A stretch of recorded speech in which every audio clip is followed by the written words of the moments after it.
साथियों, यूट्यूब के channel heavy scholar पर आप सभी का स्वागत है। रोज की भांति आज भी हम यूपीएसआई जीके जीएस स्पेशल प्रश्नों को लेकर के उपस्थित हो चुके हैं और आइए देखते हैं आज के महत्वपूर्ण सेशन की श्रृंखला का पहला प्रश्न। पहला प्रश्न हमारे स्क्रीन पर है।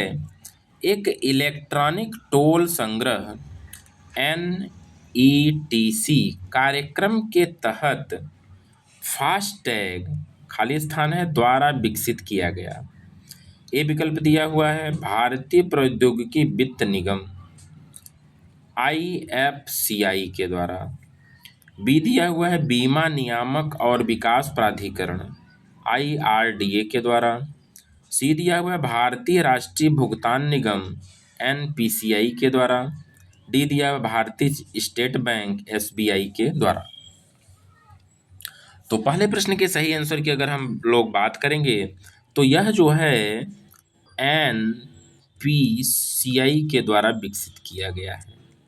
NPCI के द्वारा विकसित किया गया है, जिसे हम लोग national payments corporation of India कहते हैं और हिंदी में इसका नाम है भारतीय राष्ट्रीय भुगतान निगम। ठीक है, अतः हमारा सी विकल्प यहाँ पर सही होगा। दूसरा प्रश्न है, उत्तर प्रदेश में निम्नलिखित में से किस स्थल पर नंद भवन मंदिर स्थित है? ए विकल्प दिया हुआ है बस्ती में, बी दिया हुआ है मिर्जापुर में, सी दिया हुआ है सहारनपुर में और डी दिया हुआ है मथुरा में। तो नंद भवन मंदिर जो है मथुरा में स्थित है, अतः हमारा डी विकल्प सही होगा। तीसरा प्रश्न है, चंद्रगुप्त द्वितीय के शासन के संबंध में निम्नलिखित में से कौन सा कथन सही है? ए है चंद्रगुप्त द्वितीय ने विक्रमादित्य की उपाधि धारण की थी।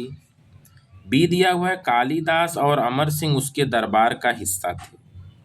तो पूछा जा रहा है ए और बी में कौन सा विकल्प हमारा सही है? तो चंद्रगुप्त द्वितीय ने विक्रमादित्य की उपाधि धारण की थी, ये तो बिल्कुल सही है।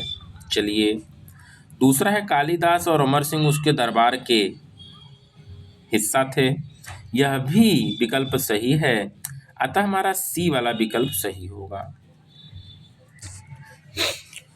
आगे बढ़ते हैं चौथे प्रश्न की तरफ और चौथा प्रश्न हमारे स्क्रीन पर आ चुका है। भ्रष्टाचार निवारण संशोधन अधिनियम विधेयक को राज्यसभा में किस तारीख को पारित किया गया? ए विकल्प दिया हुआ है 24 जुलाई 2018, बी दिया हुआ है 12 अगस्त 2016, सी दिया हुआ है 19 जुलाई 2018, डी दिया हुआ 19 अगस्त 2013। तो चौथे प्रश्न के सही उत्तर की बात करेंगे तो 19 जुलाई 2018 को यह पारित किया गया था, अतः हमारा सी विकल्प सही होगा।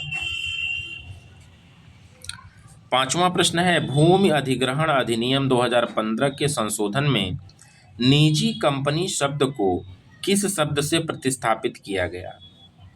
ए विकल्प दिया हुआ है निजी संस्था, बी दिया हुआ है निजी इकाई, सी दिया हुआ है निजी उद्यम, डी दिया हुआ है निजी संगठन।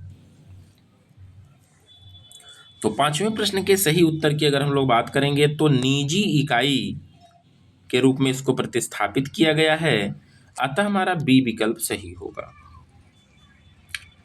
छठा प्रश्न है, आधार संख्या को पैन कार्ड से जोड़ने को अनिवार्य करने वाली आयकर अधिनियम 1961 की धारा 139 AA को संवैधानिक वैधता को के मामले में चुनौती दी गई। ए विकल्प दिया हुआ है ओम कुमार बनाम भारत संघ, बी दिया हुआ है रतन एंड टाटा बनाम भारत संघ, सी दिया हुआ है विनय विश्वम बनाम भारत संघ, डी दिया हुआ है नेचर क्लब ऑफ राजस्थान बनाम भारत संघ।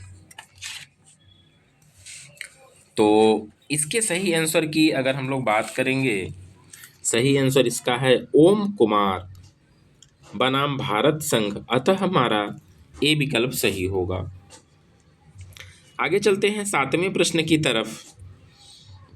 सूचना प्रौद्योगिकी संशोधन अधिनियम 2008 में धारा 69 ए अवरोधन और निगरानी की प्रक्रिया से संबंधित है। बी कह रहा है अधिनियम का उद्देश्य केवल ई कॉमर्स को बढ़ावा देना था। सी कह रहा है अधिनियम में भारतीय कंप्यूटर आपातकालीन प्रतिक्रिया दल की नियुक्ति का प्रावधान है। ए विकल्प दिया हुआ है ए और बी दिया हुआ है बी और सी दिया हुआ है ए और सी, और डी दिया हुआ है ए, बी और सी। तो सातवें प्रश्न के सही उत्तर की अगर बात करेंगे तो यहाँ पर देखिएगा ए विकल्प और सी विकल्प सही है, अतः हमारा सी विकल्प यहाँ पर सही होगा।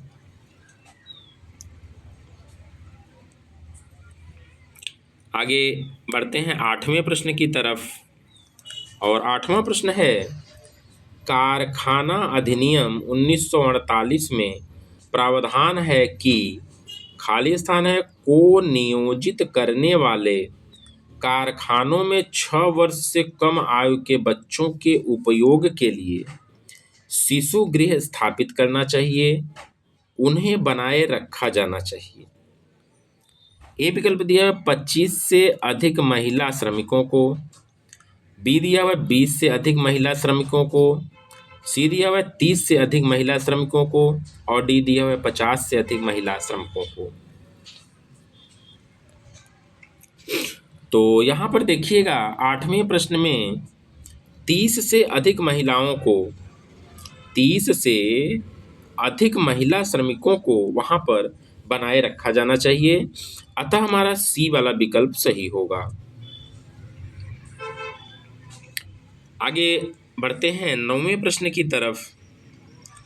नौवां प्रश्न है सूचना का अधिकार संशोधन विधेयक 2019 के अनुसार मुख्य सूचना आयुक्त और सूचना आयुक्तों की वेतन भत्ते तथा सेवा की अन्य शर्तें कौन निर्धारित करेगा।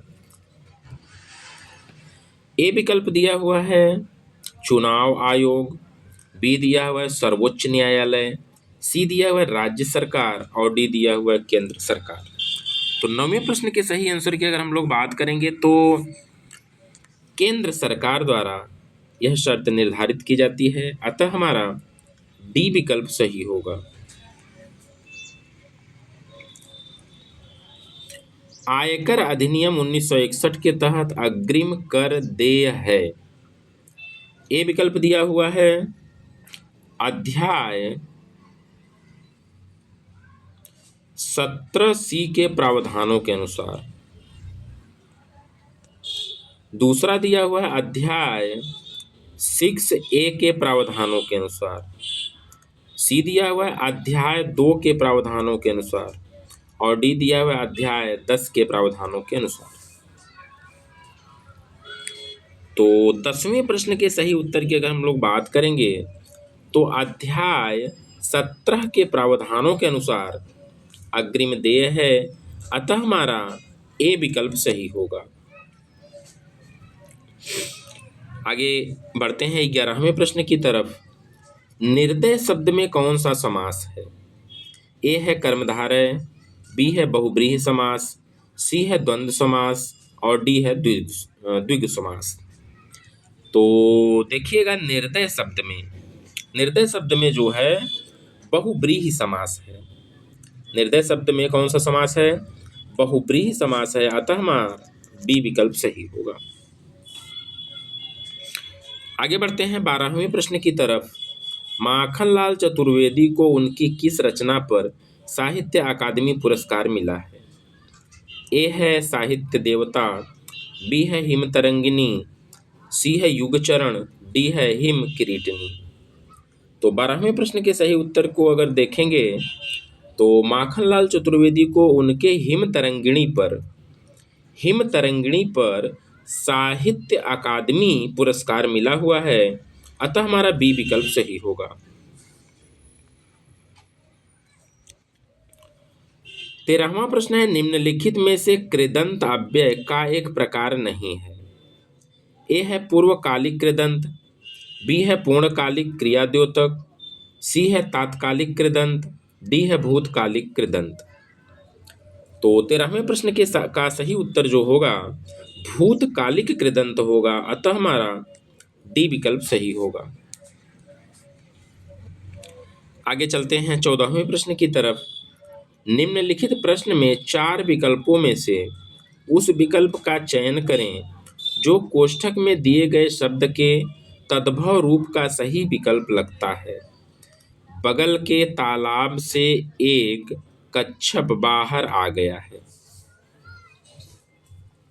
तो देखिएगा, ए विकल्प दिया हुआ है उल्लू, बी दिया हुआ है कछुआ, सी दिया हुआ है किवाड़ और डी दिया हुआ है गेंद। तो कोष्ठक में क्या दिया है? कच्छप। कच्छप बाहर आ गया है, तो कच्छप का मतलब क्या होता है? कछुआ होता है, अतः हमारा बी विकल्प सही होगा। आगे चलते हैं 15वें प्रश्न की तरफ। भारतीय काव्य शास्त्र में रसगत दोषों की संख्या कितनी मानी गई है? ए विकल्प दिया हुआ है 10, बी दिया हुआ है 25, सी दिया हुआ है 5 और डी दिया हुआ है 20। तो भारतीय काव्य शास्त्र में रसगत दोषों की संख्या 10 मानी गई है, अतः हमारा ए विकल्प सही होगा। 16वां प्रश्न है, निर्भिमान शब्द में कौन सा उपसर्ग है? सिंपल सा प्रश्न है। ए विकल्प दिया हुआ है निर, बी दिया हुआ है निरभि, सी दिया हुआ है निरा और डी दिया हुआ है निर। तो उपसर्ग जो लोग पढ़े होंगे तुरंत बता देंगे, यहां पर निर उपसर्ग है, अतः हमारा डी विकल्प सही होगा। 17वां प्रश्न है, देखा गया हो क्रिया के किस पक्ष का उदाहरण है? ए है संदिग्ध वर्तमान, बी है संभाव्य वर्तमान, सी है संदिग्ध भूत, डी है संभाव्य भूत। तो 17वें प्रश्न के सही उत्तर की बात करेंगे तो संभाव्य भूत है, अतः हमारा डी विकल्प सही होगा। 18वां प्रश्न है, मीडिया नवचिंतन कहाँ से प्रकाशित हुई? ए है भोपाल से सॉरी, बी है शिवपुरी से, सी है नागौद से और डी है शहडोल से। तो 18वें प्रश्न के सही उत्तर की बात करेंगे तो मीडिया नवचिंतन जो है भोपाल से प्रकाशित हुई है, अतः हमारा ए विकल्प सही होगा। 19वां प्रश्न है, द्वंद्व समास है। ए है लंबोदर, बी है अंधकूप, सी है नरनारी, डी है शरणागत। तो यहां पर देखिएगा द्वंद्व समास नर नारी में द्वंद्व समास है, अतः हमारा सी विकल्प सही होगा। और आज के सेशन का अंतिम प्रश्न है 20वां प्रश्न, नाटक या नौटंकी में निर्देश के लिए किस चिन्ह का प्रयोग किया जाता है? ए विकल्प दिया हुआ है अर्धविराम, बी दिया हुआ है विस्मयादि बोधक, सी दिया हुआ है त्रुटिपूरक और डी दिया हुआ है कोष्ठक। तो निर्देश के लिए नाटक या नौटंकी में कोष्ठक का प्रयोग होता है, अतः हमारा डी विकल्प सही होगा। अतः हमारा डी विकल्प सही होगा। तो साथियों, इन प्रश्नों के माध्यम से हम आपसे रोज प्रतिदिन मुखातिब होते हैं और आप लोगों से एक रिक्वेस्ट है कि इन प्रश्नों को आप निश्चित रूप से पढ़िएगा। जो प्रश्न आपको कठिन लगे उसे निश्चित रूप से कॉपी में नोट डाउन करिएगा। इस प्रकार से आप अपनी तैयारी को बेहतर बना सकते हैं। तो आज के लिए इतना ही, मिलते हैं कल फिर हम और भी रोचक और नए प्रश्नों के साथ। तब तक बने रहिएगा हमारे चैनल हाईवी स्कॉलर पर। धन्यवाद।